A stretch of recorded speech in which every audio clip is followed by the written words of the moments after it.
Bem, quero fazer todos vocês muito bem-vindos mesmo para essa nossa terceira conversa, né? Dessa série de lives chamadas Conversas sobre Jesus o Cristo. Muito obrigado por estarem aqui. Mais uma vez convido vocês a deixarem seus comentários, perguntas e todo sentimento que vocês tiverem foi inspirado pelo Espírito Santo. Eu sou Antônio Carlos Lima, para quem não me conhece, e eu sou um escritor santo dos últimos dias, e eu quero estar sempre aqui com vocês apresentando essas lives aqui na minha página no Instagram.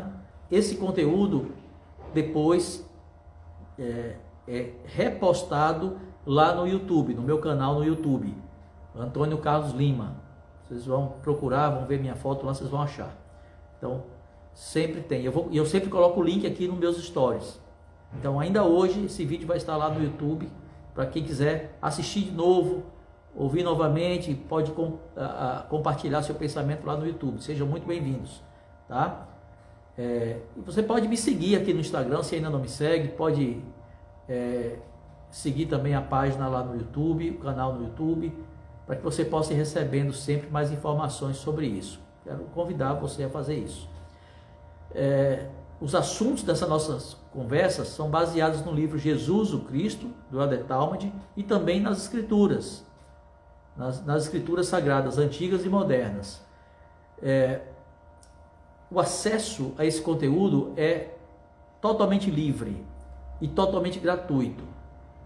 Você pode vir aqui assistir, não importa quem você seja, de que idade você tenha, sexo, religião, crença ou não crença, todos são muito bem-vindos aqui. Todos são muito bem-vindos e todos são muito bem-vindos a compartilharem seus pensamentos aqui, tá? Sempre respeitando a liberdade de crença religiosa e até de não crença, mas respeitando o espaço do outro. Isso é muito importante. A liberdade religiosa é uma das maiores coisas que nós temos, uma das maiores bênçãos que nós temos. Tá? Aqui nós não criticamos pensamento religioso de ninguém. Por favor, a gente coloca o pensamento religioso cristão, mas sem jamais desfazer, criticar do pensamento religioso de ninguém. A gente pode até fazer o contraponto, olha, essa crença aqui talvez não seja adequada ao pensamento cristão, mas todas as pessoas têm o direito de crer e seguir o que desejarem e a quem desejarem. Isso é um direito importantíssimo, porque se eu não respeito esse direito no outro, como eu posso ter esse direito respeitado para a minha crença? Aquele que quer o respeito para as suas crenças precisa respeitar as crenças dos outros. Isso é muito importante, tá? Então, isso é chave da gente falar aqui.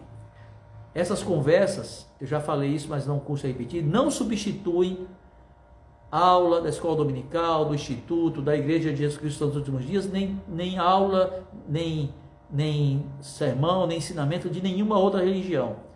Cada um na sua igreja deve buscar o ensinamento lá da sua igreja.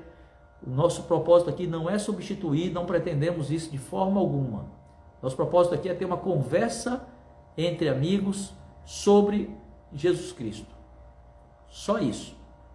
Esse é o nosso propósito. Que essa conversa possa nos ajudar a aprender um pouco mais sobre o nosso Salvador e Redentor. Tá? Se você está aqui e tem a idade do Instituto, por exemplo, meu conselho é assista às aulas do Instituto. Você pode assistir aqui também, não tem problema. Você é muito bem-vindo. Mas não faça dessa nossa conversa aqui uma troca, pelo que seja. Não, tá bom? Nós já vimos aqui nas semanas anteriores, falamos sobre a preexistência e a pré-ordenação de Cristo, falamos sobre a necessidade de um Redentor e falamos sobre a divindade pré-mortal de Cristo. Ou seja, que Cristo existia antes dessa vida já como um Deus. E nós também existíamos com Ele lá nessa vida pré-mortal. Nós não nascemos do nada aqui. Hoje nós vamos conversar sobre mais 2 capítulos do livro Jesus o Cristo. O capítulo 5, cujo título é Predito o Advento Terreno de Cristo. E o capítulo 6, o meridiano dos tempos. Que um Salvador, que um Redentor deveria nascer, deveria vir ao mundo. Isso era de conhecimento de toda a humanidade desde Adão. Adão transgrediu, Adão teve a sua queda junto com Eva e logo em seguida recebeu do Pai Celestial a promessa de que, por meio do sacrifício expiatório de Cristo, ele seria salvo e redimido. Logo, Adão sabia sobre Cristo. Há muitas pessoas, mesmo no meio cristão, que acreditam que Cristo teve sua existência a partir do seu nascimento, conforme registrado lá no Novo Testamento. Mas Cristo foi o mesmo Jeová do Velho Testamento. Ele era o Deus do Velho Testamento, o Jeová, que nasceu na terra no meridiano dos tempos. E vamos falar sobre isso já. Mas o seu nascimento tinha sido predito por todos os profetas, desde Adão até João Batista. Todos do Velho Testamento e João Batista do Novo Testamento ali, todos tinham pregado sobre Cristo, sem exceção. Os profetas não pregaram sobre outra coisa que não seja Cristo, que seja o Evangelho. Tem uma escritura no livro de Moisés que diz que Adão e Eva, após terem sido expulsos do jardim, foram ordenados por Deus a fazerem sacrifícios de animais. E essa foi uma prática que o Senhor estabeleceu entre o seu povo na antiguidade. E aí, tempos depois, um anjo apareceu e perguntou para Adão: por que ofereces sacrifícios ao Senhor? E a resposta de Adão foi muito simples. Adão disse: eu não sei, exceto que o Senhor me mandou. E aqui nós aprendemos algo muito importante, gente: obediência. Adão recebeu um mandamento, mas não sabia por que tinha que fazer aquilo. Quantos de nós recebemos mandamentos sem sabermos por quê? Todos nós recebemos mandamentos, mas muitos de nós não sabem por que aquele mandamento. Pode ser o mandamento de ir à igreja, pode ser o mandamento de pagar o dízimo, pode ser o mandamento de jejuar, pode ser o mandamento do que for. Muitas pessoas não sabem por que esse mandamento foi dado. E tudo bem não saber. A igreja existe para isso. As escrituras existem para isso, os ensinamentos dos profetas existem para isso, para que nós aprendamos por que temos esses mandamentos, como cumprir esses mandamentos e aprendamos qual é a razão, qual é o propósito desses mandamentos na nossa vida. Não tem problema não saber por que o mandamento. O problema é quando nós recebemos o mandamento e, por não entendermos a razão daquele mandamento, decidimos que não vamos cumprir. Não, quando eu entender, eu cumpro. Sabe quando você vai entender? Nunca. Porque quem não paga o dízimo não sabe o que é pagar o dízimo. Nunca vai compreender o que são as bênçãos do dízimo. Quem não jejua nunca vai aprender na plenitude quais são as bênçãos do jejum. Nós aprendemos os mandamentos cumprindo os mandamentos. Essa é a única forma de aprender plenamente sobre os mandamentos. Quando nós cumprimos esses mandamentos. E Adão estava ali cumprindo o mandamento que recebeu, sem nem entender por que tinha que oferecer sacrifício. O que significava aquilo? Oferecer um cordeiro sobre um altar. Adão não entendia aquilo. Aí o anjo explicou: isso é a semelhança do sacrifício do unigênito do Pai, que é cheio de graça e verdade. Portanto, farás tudo o que fizeres em nome do Filho, e arrepender-te-ás e invocarás a Deus em nome do Filho para todo o sempre. Aquele sacrifício daquele cordeiro era um símbolo do sacrifício que seria feito por Jesus Cristo lá no futuro, 4.000 anos depois, o cordeiro imaculado sacrificado. Mais tarde, lá na frente, vamos lembrar que o Senhor instituiu a Páscoa com o cordeiro pascual, o cordeiro pascal, dado aos israelitas quando eles saíram do Egito, levados pelo profeta Moisés. Ali, mais uma vez, o Senhor estava restituindo para aquele povo aquele símbolo do cordeiro pascal, que tinha colocado já lá atrás com Adão. Então ali, aquele povo estava aprendendo sobre isso, que Cristo viria.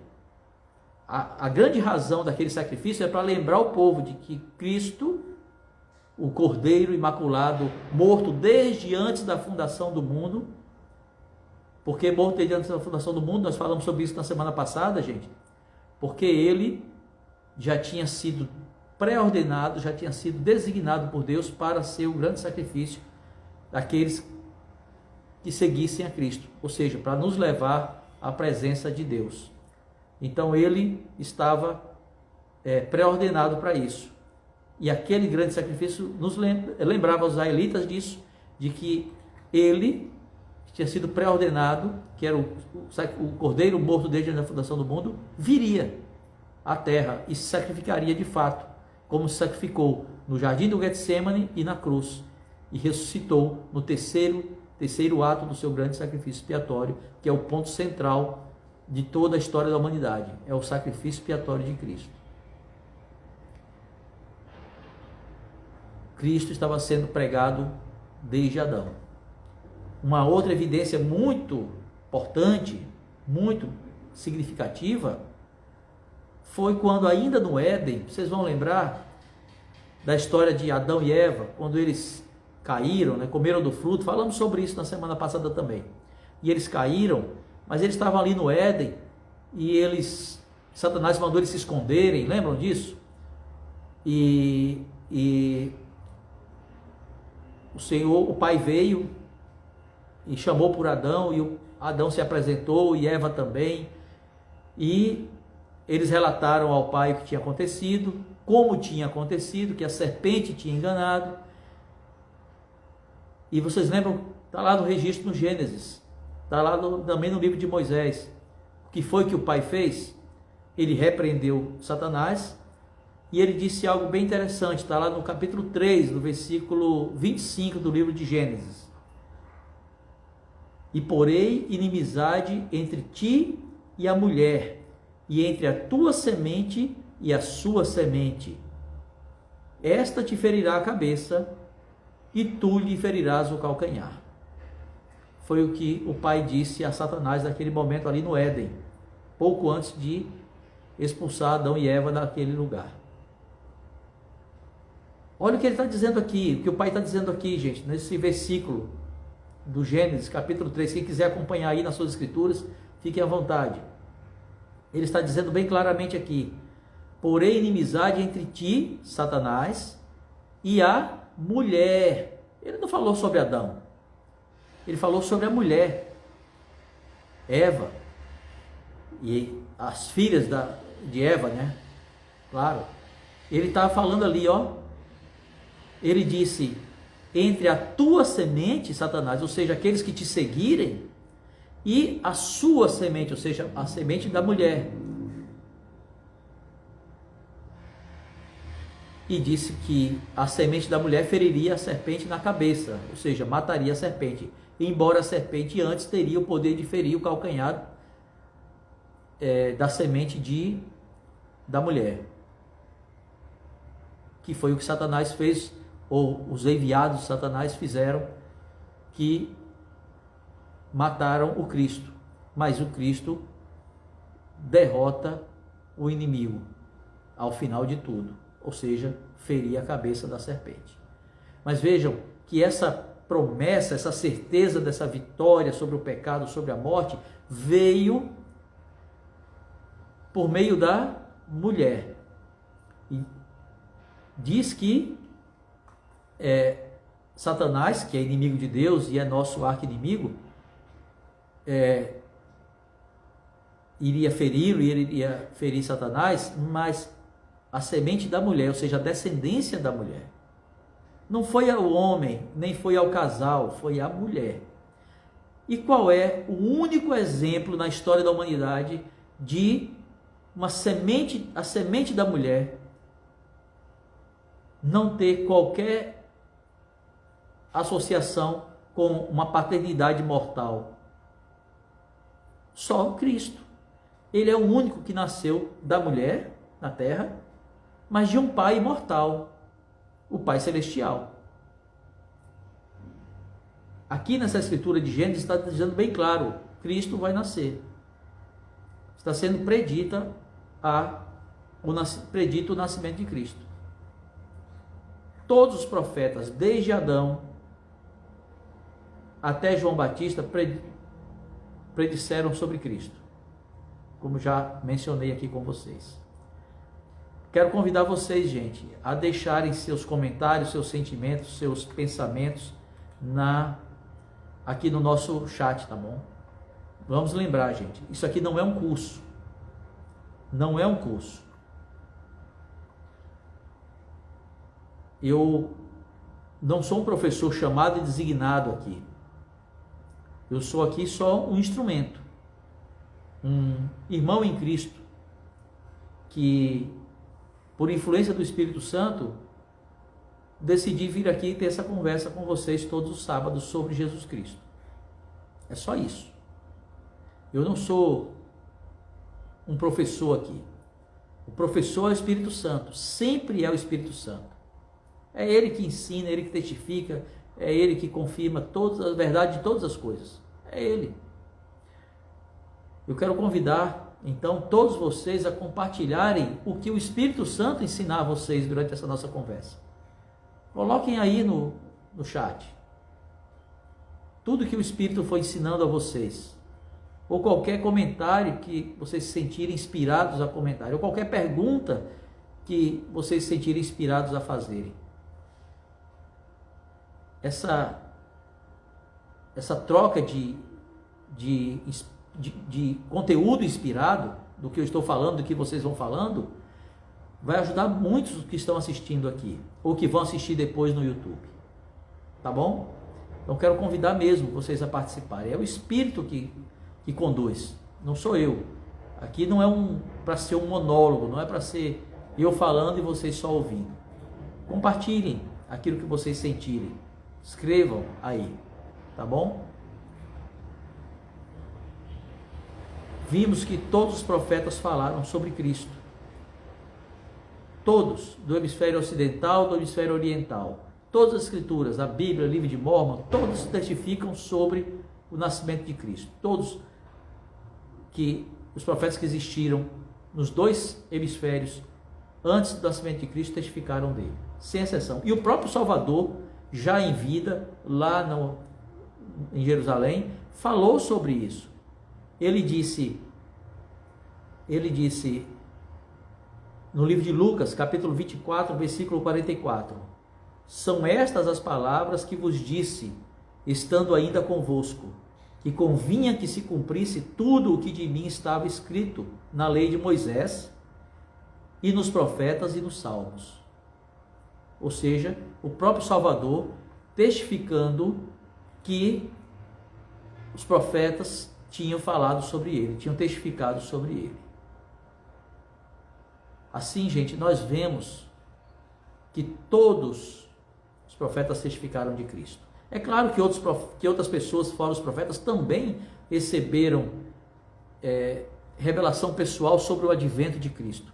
Talvez os últimos que a gente tenha registro tenham sido Zacarias e Isabel, Maria, a própria Maria, claro, e José, talvez tenha sido o último a receber essa informação, pouco antes do nascimento do bebê, né? Poucos meses antes, quando o anjo disse a ele que esse que está aí no ventre dela é filho de Deus, fica com ela, ajuda ela.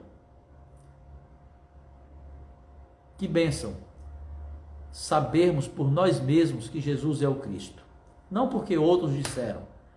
Talvez nós não vamos receber a visita de um anjo para testificar disso, mas não precisamos. Se estudamos as Escrituras, se oramos e buscamos obter esse conhecimento por meio do Espírito Santo, Ele vai nos testificar. O cristianismo, a doutrina cristã, não começou com o nascimento de Cristo. Vem desde a pré-existência e nessa terra desde Adão. Desde Adão. Isso porque o Pai Celestial não muda seu curso. Ele é o mesmo e seu plano para nós é o mesmo.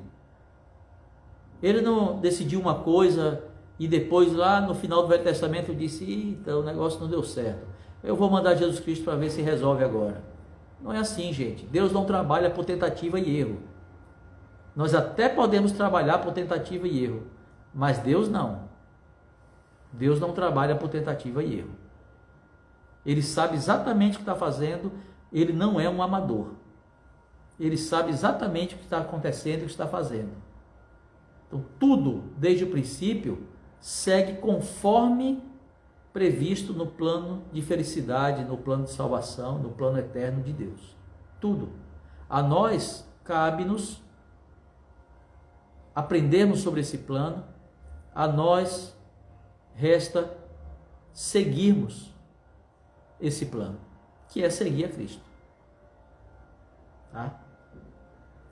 E o ponto máximo desse plano, o auge, foi o sacrifício expiatório do Salvador Jesus Cristo. Esse foi o ponto máximo da humanidade. E isso aconteceu no final da sua vida terrena, lá no meridiano dos tempos. Para a gente entender esse conceito de meridiano dos tempos, o que é meridiano dos tempos, gente? Meridiano, a palavra usada meridiano, essa palavra, ela traz a ideia de uma divisão principal entre dois períodos, tá? Do tempo e do espaço. Os séculos da história da humanidade, os milênios, foram divididos com o nascimento de Cristo. 4.000 anos até Cristo, e nós chamamos isso de AC, não é? Antes de Cristo, e até aqui os 2.000 anos depois de Cristo, que é o AD, né? O Anno Domini, né? Que é o ano de nosso Senhor, em latim, Anno Domini, AD. Então, a história da humanidade foi dividida. Esse período, então, que divide é chamado de meridiano. É o meridiano dos tempos. E foi quando Cristo veio à Terra, quando ele nasceu. Nesse período do meridiano dos tempos, ali se iniciou uma nova dispensação do Evangelho. E para a gente entender bem esse conceito de meridiano, a gente precisa entender o conceito de dispensação do Evangelho. Eu estou vendo algumas pessoas comentando já aqui, eu leio já seus comentários, tá bom? Comentários, perguntas, eu leio já sobre isso, tá, gente? Muito obrigado. E comentem, vão deixando aí que a gente vai conversar sobre o que vocês estão falando já. E eles então, eu li ali alguma coisa, agora vocês falando, aí eu misturei as coisas. Mas eu estava falando sobre as dispensações. Precisamos entender o que é o conceito de dispensações. Tá? Nos tópicos do Evangelho tem uma definição muito interessante, no Guia para o Estudo das Escrituras também, que diz assim: as dispensações são períodos de tempo em que o Senhor tem pelo menos um servo autorizado na terra, que possui o santo sacerdócio e suas chaves, e que tem um encargo divino de propagar o Evangelho aos habitantes da terra.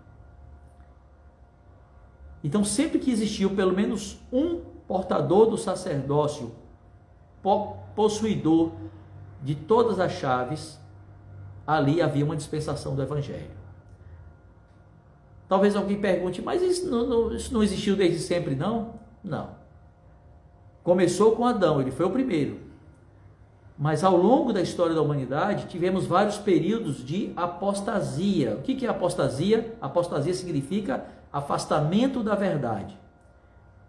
E esse período de apostasia é o momento em que não há ninguém na terra que possua as chaves do sacerdócio. As chaves são o direito de exercer o sacerdócio, ou o direito de comandar o exercício do sacerdócio, para dizer de um modo bem simples. Eu possuo o sacerdócio de Melquisedeque, eu sou um sumo sacerdote no ofício do sacerdócio de Melquisedeque, que é o mesmo ofício que o próprio Salvador Jesus Cristo possuiu. Tem lá no livro de Hebreus, né, dito por Paulo, que ele foi um sumo sacerdote no sacerdócio de Melquisedeque. Há pessoas cristãs hoje que dizem que sacerdócio não é necessário, só se o Evangelho mudou, porque com Cristo foi necessário. Se Cristo recebeu, certamente seus apóstolos também. Se o evangelho mudou, aí não precisa não. Mas como eu acredito que o evangelho é o mesmo de Adão até hoje, então eu acredito que o sacerdócio ainda é necessário e vai ser sempre. O evangelho é o mesmo sempre, até por eternidade sem fim. E o sacerdócio está na terra hoje, tá, gente? Ele está hoje na terra, nessa dispensação do evangelho. Mas sempre que o sacerdócio não esteve na terra, que as chaves do sacerdócio não estiveram na terra, isso era um período de apostasia. Existiram alguns desses períodos na história da humanidade. Depois de Adão, a segunda dispensação veio com Enoque. Enoque iniciou uma segunda dispensação do evangelho. Lembra que lá nas escrituras dizem, quando Adão morreu, a terra se encheu de iniquidade. E o Senhor chamou um justo, Enoque, e Enoque ensinou o seu povo, da cidade que foi chamada de cidade de Enoque, pregou o evangelho ao povo. Aqueles acreditaram, mas de tal forma, eles foram tão fiéis que foram transladados. A cidade foi toda transladada. Por quê? Porque o evangelho tinha sido restaurado por meio do profeta Enoque.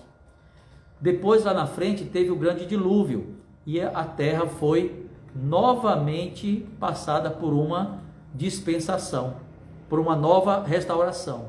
Quando há uma restauração, gente, todas as chaves são trazidas de novo à terra. E essas chaves foram trazidas então a Noé. Noé iniciou uma nova dispensação.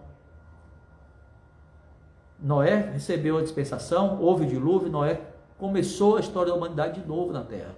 Depois de Noé foi com Abraão. Lembram que o Senhor fez novamente, restaurou o convênio com Abraão, o convênio que nós chamamos hoje de convênio abraâmico, pelo qual diz lá que toda a humanidade seria abençoada por meio da semente de Abraão. Cristo é da semente de Abraão. Foi uma nova dispensação. Depois de Abraão, a humanidade andou de Abraão até Moisés mais ou menos 500 anos. 500, 600 anos. 400 anos, perdão. Entre 400 e 500 anos. E ali, Moisés foi um novo restaurador. Foi um profeta que, novamente, o evangelho foi restaurado por meio dele. Mas por que precisou restaurar, gente? Porque não existia mais chaves. Lembra? O povo tinha sido escravizado. O último profeta tinha sido lá atrás. Jacó, depois José, e eles morreram. As chaves tinham sido perdidas. O povo que ainda possuía o sacerdócio foi morrendo. Não tinha chaves. Foram escravizados pelos egípcios. Ficaram ali até que Moisés foi chamado por Deus, recebeu a chave do sacerdócio e restaurou o evangelho de novo e conduziu o povo diretamente, novamente. Depois de longo tempo, normalmente as chaves foram restauradas na terra, o evangelho foi restaurado na terra pelo próprio Salvador Jesus Cristo. E aqui nós podemos fazer um adendo que o Salvador e, após ele, Pedro e todos os outros apóstolos, né? Se dissermos uma coisa ou dissermos outra, não tem erro nenhum. Você vai encontrar estudiosos dizendo, a restauração veio por meio de Cristo. Veio, mas a restauração continuou por meio dos apóstolos. Lembra que na época de Cristo eles não tinham nem recebido o Espírito Santo ainda, porque não precisava, estava com eles, só veio depois da ascensão de Cristo. Então, a restauração no meridiano dos tempos veio com Cristo, mas logo lá na frente, não muito tempo depois, todos os apóstolos foram retirados da terra, seja porque morreram, foram assassinados, ou porque foi trasladado, no caso de João. E ali o último que portava as chaves, ou seja, o direito de presidir o sacerdócio na terra, saiu da terra. É verdade que a igreja tinha vários ramos estabelecidos em muitos lugares, bispos tinham sido chamados, as escrituras não dizem lá, as cartas de Paulo falam sobre isso, é verdade. Mas a partir do momento em que João sai da terra, ou seja, o último apóstolo, o último que tinha chaves, todos que possuem o sacerdócio deixam de ter o direito de exercê-lo. Não é por nada que eles tenham feito, mas é porque as chaves não estão mais na terra. Era necessário uma nova restauração. Só que antes dessa nova restauração veio mais um período de apostasia, como aconteceu em todos. Ou seja, um período em que não havia chaves. Esse período agora foi maior, porque conforme tinha sido predito lá no Velho Testamento pelo profeta Daniel, deveria haver a grande apostasia. E depois dessa grande apostasia, o evangelho seria restaurado para nunca mais sair da terra. O evangelho foi restaurado nessa dispensação pelo profeta Joseph Smith Jr. Foi restaurado a ele. E essa dispensação teve início, a dispensação da plenitude dos tempos. Agora, nós aguardamos a segunda vinda de Cristo. Nenhuma apostasia mais ocorrerá. Nenhum momento vai acontecer de apostasia mais na história da humanidade. Desde Adão até hoje, o plano de Deus não mudou, o evangelho não mudou, mas os homens mudam. Os homens se afastam de Deus, daí vem a apostasia.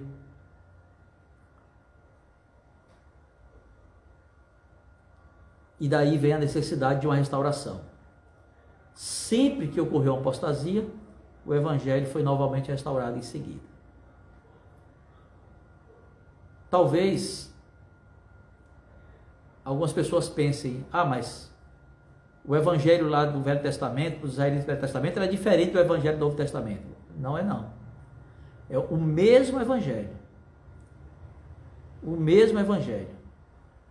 O evangelho de Cristo é o mesmo desde Adão até hoje. E sempre vai ser o mesmo. Sempre. A abordagem desse evangelho pode até ser diferente em cada dispensação, mas trazendo novas coisas, mas não o evangelho é o mesmo. Agora, claro, há muitas pessoas que não acreditam na necessidade de uma restauração do evangelho. Eu creio na Bíblia. Eu creio também no livro de Mórmon. Há pessoas que dizem assim, só precisamos da Bíblia, porque a Bíblia já contém todo o evangelho. Mas vejam, meus amigos, vamos parar para pensar um pouco. As pessoas falam assim, quando falam assim, parece que elas estão falando que a Bíblia foi um livro entregue por Deus de uma vez só. Esse aqui é o livro, tá? Só esse, tá aqui o livro que vocês vão seguir, tá aqui. Mas não foi assim. Moisés escreveu os 5 primeiros livros, o Pentateuco, Gênesis, Êxodo, Deuteronômio, Números, Levítico, tá lá. Os 5. Centenas de anos depois é que foi escrito, foi um novo escrito de outro profeta. E aí levou muitos anos, de Moisés até Malaquias, para ter todo o conteúdo do Velho Testamento. E eles nem estavam reunidos num livro só. E aí e aí eles se habituaram a seguir aqueles ensinamentos. É o que eles tinham, tá certo. E nós seguimos também esses ensinamentos até hoje. Aí chegou Cristo no Novo Testamento. Vamos imaginar Cristo lá ensinando ao povo algo novo. Não, o evangelho é o mesmo, mas a abordagem era nova. O evangelho é o mesmo, a doutrina não muda, mas a abordagem pode mudar. Mas o que aquele povo fez? Não aceita ensinamentos novos. Esse é um profeta. Não, profeta foi Isaías. Olha aqui, está aqui no livro que nós já temos na mão. Profeta foi Jeremias, profeta foi Moisés, foi Enoque, foi Noé. Não aceitamos um profeta novo, não aceitamos ensinamento novo. E crucificaram Cristo por rejeitarem um ensinamento novo. Foi isso que aconteceu. Ora, se eu digo que uma restauração e que vai trazer um ensinamento novo, que vai ter um profeta novo, se eu digo que isso não precisa, é o mesmo que eu digo que Cristo só falou para os antigos, que Deus só falou para os antigos e depois se calou. Não precisa falar mais aos de hoje, não fala aos de hoje mais. Que hoje em dia não precisa mais de profeta, que hoje em dia não precisa mais de escrituras novas, para o nosso tempo, do nosso tempo para o nosso tempo.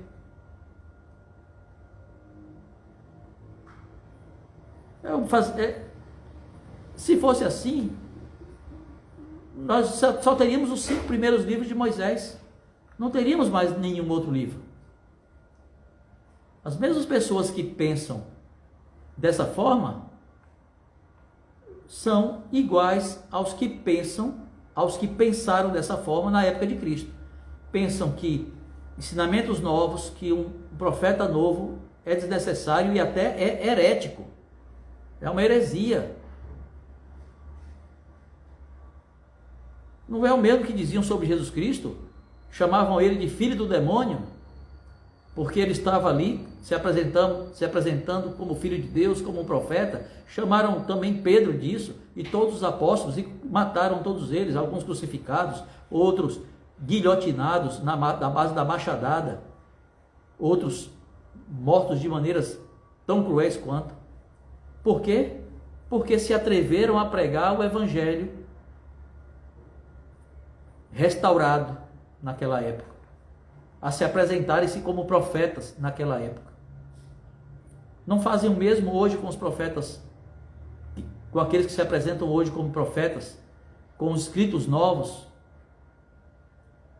Os mesmos que rejeitam o livro de Mórmon hoje fazem o mesmo que fizeram naquela época. Não existia Novo Testamento na época de Cristo, gente. A gente tem hoje os registros dos acontecimentos que eles estavam vivendo naquele momento.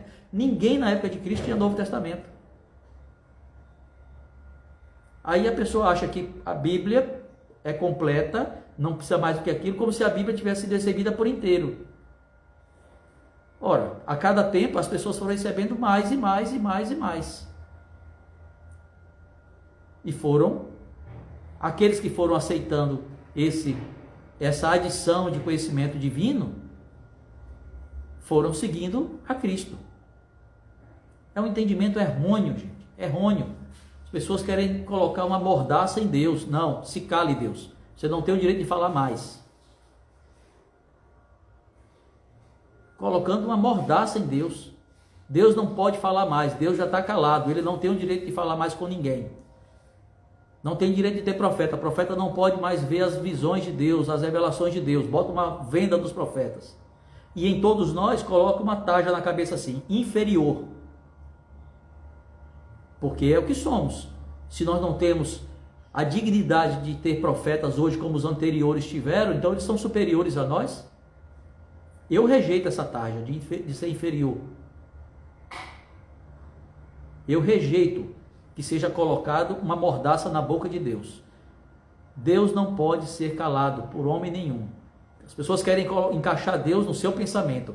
Coloca Deus ali no seu quadradinho, ele vai ser desse jeito, vai falar o que eu quero que ele fale.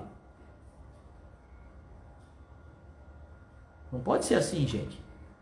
E aí, tudo que vem em nome de Deus, eu rejeito. Eu rejeito porque ele já falou e ele está calado. Mas se ele decidir falar, não pode. Ele não pode decidir falar. E agora tu manda em Deus. Você que decide o que Deus vai fazer ou não vai fazer. Se ele vai falar ou não vai falar. Eu vou repetir. Quem rejeita os profetas atuais e rejeita as palavras de Deus atuais, faz o mesmo que aqueles da época de Cristo fizeram quando mataram Cristo. Mataram porque rejeitaram que ele fosse um profeta novo, rejeitaram os seus ensinamentos, porque eram novos, ele não era Isaías, ele não era Jeremias, ele não era Moisés, é o mesmo. Hoje, 2000 anos depois, que já temos a Bíblia completa, depois de ter passado 2000 anos, tudo foi compilado ao longo de séculos depois de Cristo, por muitos que vieram depois, muitos da Igreja Católica, também pelos reformadores, e muitos livros foram descartados, outros foram adicionados, tanto que você tem uma Bíblia de um jeito, outra Bíblia de outro, mas em essência estão ali os ensinamentos daqueles homens e mulheres inspirados.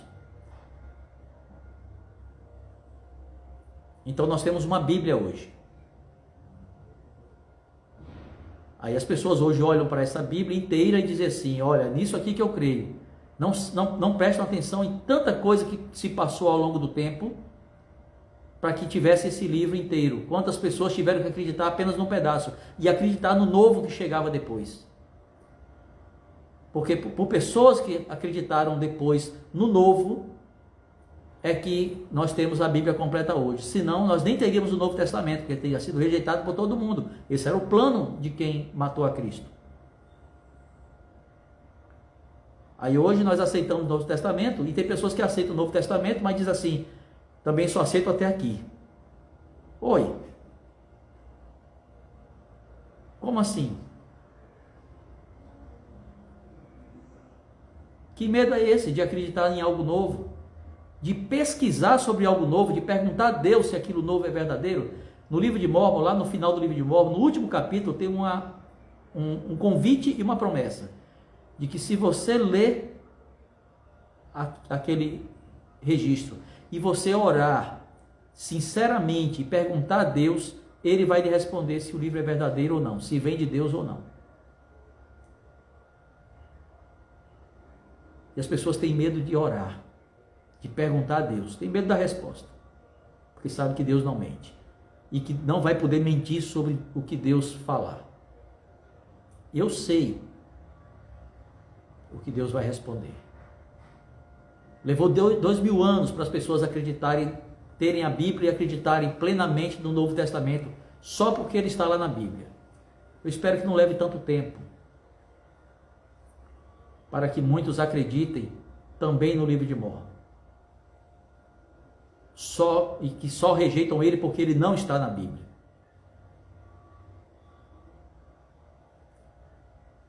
Isso seria dar mais valor ao livro do que ao conteúdo do livro. Ao nome do livro, ao pacote, do que ao que está lá dentro. Eu quero testificar de que o Evangelho restaurado de Jesus Cristo, que veio a nós hoje por meio do profeta Joseph Smith, e continuou vindo através dos outros profetas que sucederam até hoje, o presidente Russell M. Nelson, é o mesmo Evangelho restaurado em cada uma das dispensações da humanidade. Inclusive a dispensação do meridiano dos tempos, quando o Evangelho foi restaurado pelo próprio Salvador Jesus Cristo. Quero testificar que o livro de Mórmon contém a plenitude do Evangelho, que está presente na Bíblia, em Doutrina e Convênios e na Pedra de Grande Valor. Eu testifico dessas coisas, porque eu sei que elas são verdadeiras. E convido todos a saberem por si mesmos, perguntando a Deus se elas são verdadeiras. E eu deixo esse meu testemunho em nome de Jesus Cristo. Amém. Eu quero agora ler o que vocês escreveram aqui, gente. Vanderlei Dulius. Muito obrigado, viu, por seu comentário, Vanderlei. Eu lembro que meu presidente de missão disse que a serpente é um símbolo positivo, isto é, do bem, tanto que Moisés levantou uma serpente no deserto, representando Jesus Cristo. O irmão pode nos esclarecer, ele continuou, querido irmão, pode nos clarear melhor esse símbolo? Por isso é que a mulher foi enganada, porque Lúcifer sabia desse símbolo. Obrigado. Irmão Vanderlei, de fato, a serpente não era originalmente um símbolo do Satanás, era um símbolo de Cristo. A serpente emplumada está presente aqui nos templos da América Central, os templos maias, os incas, os astecas, enfim, alguns deles têm a serpente emplumada. A serpente muda a sua pele, no sentido de renovação, de restauração, de mudança, que é o que Cristo traz.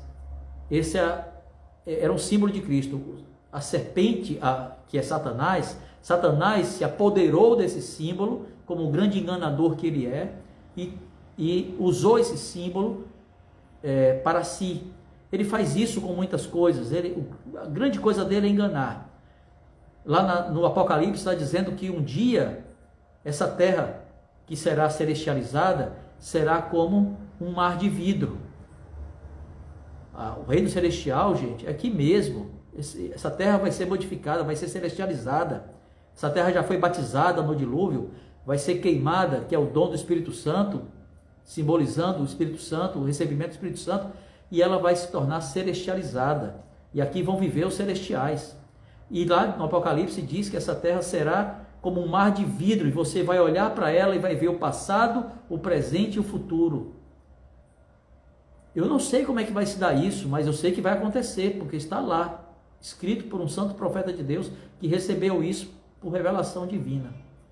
Aí Satanás se apoderou desse símbolo, e tem gente que segue esse símbolo adulterado, essa grande imitação, entrando em barraquinhas de pessoas que olham para uma bola de vidro e falam que vão ver o seu passado, o seu presente e o seu futuro. Uma enganação satânica desse símbolo cristão, desse símbolo maravilhoso, está lá no Apocalipse, da terra celestializada. Satanás é o mestre da enganação. Mas como se fala hoje em dia, o golpe está aí, cai quem quer. Porque só cai quem não vai para as Escrituras. Quem não leu o manual que Cristo deixou aqui, que são as Escrituras. Quando a gente busca as Escrituras, quando a gente busca Deus, quando a gente ora, quando a gente jejua, quando a gente vai à igreja, é muito mais difícil a gente cair. Muito mais difícil. Silvana Penassi, não sei se tem relação com esse conteúdo, mas tenho dúvida de algo. Nos outros mundos eles souberam de Cristo? Muito bem, irmã Silvana. O Pai Celestial não criou só esse mundo. O Criador, Cristo, né? Por ordem do seu Pai Celestial, sob o comando dele. Não, eles não criaram só esse mundo, criaram mundo sem fim. Há muitos outros como nós por aí, todos filhos do nosso Pai Celestial. Quem pensa que está sozinho, que no universo inteiro, de bilhões e bilhões e bilhões de galáxias, de planetas e tudo mais, a gente está sozinho, é julgar Deus como muito pequeno, não é não? Gente, nós não estamos sozinhos. Eles também são filhos de Deus. Mas Cristo se sacrificou nesta terra. E as Escrituras dizem, irmã Silvana, que todos os filhos de Deus se rejubilaram pelo sacrifício de Cristo. Então sim, eles tiveram ciência disso, e sim, eles se rejubilaram lá na preexistência conosco. Eles sabiam que Cristo viria à terra e viriam aqui. Todos. Muito obrigado, viu, irmã Silvana? Malice PV Pimenta. E também Simeão e Ana, que testificaram sobre Cristo quando viram o templo. Exato. Adicionar Simeão e Ana àquela lista, não é? Daqueles que lá já na borda do nascimento de Cristo foram informados sobre o nascimento dele, né? Também aqui nas Américas, no livro de Mórmon, nós vemos que ele também disse, olha, venham ao mundo amanhã, né? Então, alguns poucos tiveram esse grande privilégio, né, de serem informados diretamente por um anjo ou pelo próprio Salvador de seu nascimento. Mas independente disso, os profetas falaram sobre isso desde Adão. Toda a humanidade sabia, ou foi informada disso. Ter conhecimento e saber são coisas distintas, né? Porque saber requer um esforço pessoal para buscar esse conhecimento. Mas toda a humanidade foi informada desse advento de Cristo. Lisbispo Estética. Irmão, me alegra ouvir e falar sobre Cristo, meu e nosso Salvador e Redentor. Saber sobre a nossa natureza divina e nosso propósito deste plano terreno me dá clareza do amor de nosso Pai eterno por nós. Muito obrigado, irmão, muito obrigado mesmo. Muito obrigado mesmo por ter compartilhado esse seu sentimento, esse seu testemunho conosco. Muito obrigado. Doutor Tiago Pimenta, exatamente, e que não aceitaram Noé também. Sim, é verdade, Noé também foi outro rejeitado, né, pelo povo de sua época, e deu do que deu. É fácil acreditar nos profetas antigos, mas quando dizemos que é um profeta vivo hoje, não querem acreditar, infelizmente. Talvez, irmão Tiago, isso se dê porque profeta antigo não olha no seu olho, né? Profeta antigo não está falando para você no seu tempo, assim, olha, eu estou vendo aqui, ó, né? É mais fácil eu eu seguir o ensinamento antigo do que um ensinamento novo. Mas um profeta novo tem mais valor que um profeta antigo, porque ele está falando para mim hoje. O que Deus quer revelar para mim hoje. Nesse sentido, sim. Tá? Muito obrigado mesmo pelo seu comentário. O irmão Johnny JPP também disse aqui, mas existem pessoas que apostatam, né? É verdade, irmão Johnny. Tem pessoas que apostatam. Apostasia, nós não vamos ter apostasia mais até a segunda vinda de Cristo. Mas algumas pessoas vão apostatar. O que é apostatar? É se afastarem da verdade. De modo individual ou até coletivo, como uma família, um grupo, vai acontecer. Mas a apostasia universal, que é a ausência da chave do sacerdócio, ou seja, não temos mais autoridade, essa não vai existir mais. Que nós possamos, meus amigos, seguir o Salvador Jesus Cristo. Que nós possamos compreender que os céus não estão fechados. Deus não está morto, não está mudo. Que nós possamos compreender que nós não podemos calar Deus. Nós não temos esse direito, nós não temos essa autoridade. Ele decide quando e com quem ele vai falar. Quero prestar meu testemunho de tudo o que falamos hoje aqui. Muito obrigado pelo comentário de vocês. Muito obrigado mesmo. Esse vídeo vai estar daqui a pouco lá no YouTube. Mais tarde. Por favor, compartilhem esse vídeo com outras pessoas. Eu vou deixar aqui nos stories mais tarde um link para um grupo de WhatsApp que nós vamos criar. Para esse grupo que sempre assiste aqui. Para que nós possamos conversar mais sobre esse assunto durante a semana. Tá bom? Sejam atentos e entrem lá no grupo. Obrigado, gente. Muito obrigado e tchau. Tenham um bom sábado, um bom domingo e uma excelente semana que vai se iniciar.